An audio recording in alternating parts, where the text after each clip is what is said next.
Hello bachcho, we have a question. Question states a circular ring has inner and outer radii equal to 20 mm and 50 mm respectively. Mass of ring is m equal to 0.8 gram. It gently pulled out vertically from a water surface by a sensitive spring. When the spring is stretched 4 cm from its equilibrium position, the ring is on the verge of being pulled out from the water surface. If spring constant is K equal to 0.9 Newton per meter, find the surface tension of water.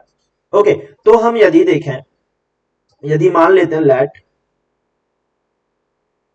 Inner radii is small r and outer is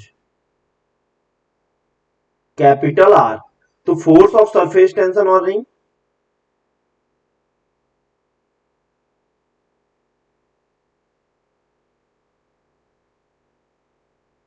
when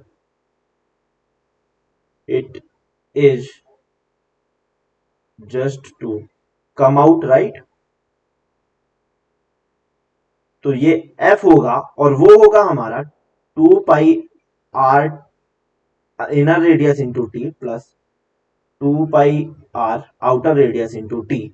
तो यहां से हमें force मिल जाएगा, force of surface tension S T लिख देते हैं, तो फोर्स ऑफ सरफेस टेंशन हमें मिल जाएगा 2 pi small R plus capital R into surface tension, right.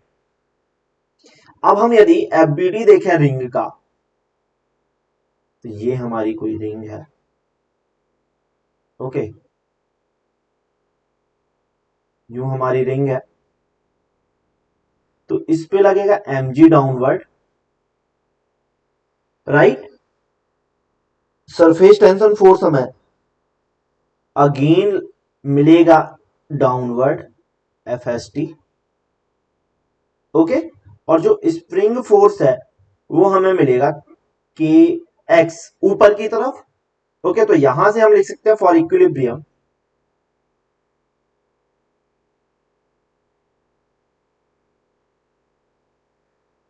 के X equal to force of surface tension plus mg, right. तो हम अब सारी सब वैल्यू सब्सटीट्यूट करते हैं, तो k हमें दिया वो 0.9, x हमें दिया 4 सेंटीमीटर, राइट। तो 4 into 10 to the power -2 equal to force of surface tension 2 pi R, small R हमें दिया 20 नैनोमीटर एंड कैपिटल आर दिया हुआ 50 nanometre millimetre, sorry 20 plus 50 into 10 to the power -3, right, into T plus mg। Mass हमारा 0.8 gram, तो 0.8 into 10 to the power -3 into 10। तो यहां से इसको सॉल्व करते हैं तो हमें मिलेगा 0.9 into 4 into 10 to the power -2 equal to 2 pi into 70 into 10 to the power -3 into T plus 8 into 10 to the power -3, right. तो ये हो जाएगा हमारा 3.6 into 10 to the power -2 equal to, ये अगेन इसको अपन 10 टू द पावर -3 से 1 0 cancel करेंगे, तो ये बन जाएगा 2.2 pi into 7 into 10 to the power -2, और ये 0.8 को 0.8 ही रहने देते हैं, तो plus 0.8 into 10 to the power -2। तो यहां से हम 10 टू द पावर -2 दोनों साइड से कैंसिल कर सकते हैं, ओके। 0.8 को इस तरफ लेके जाएंगे तो ये सब्ट्रैक्ट हो जाएगा और इधर पे टी भी था, तो हमारे पास हो जाएगा 2.8 equal to 2 pi into 7 into T.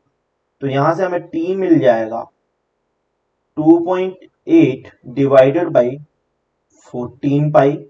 अब हम इसको फर्दर सॉल्व करते हैं, तो ये 14 टू जा हो जाएगा, राइट, 14 टू जा 28 होता है, तो ये 0.2 हो जाएगा, 0.2 बाई पाई। और इसको हम जब सॉल्व करेंगे तो टी की वैल्यू आ जाएगी हमारी 0.080 न्यूटन पर मीटर। तो इस क्वेश्चन का हमारा सही आंसर हो जाएगा 0.080।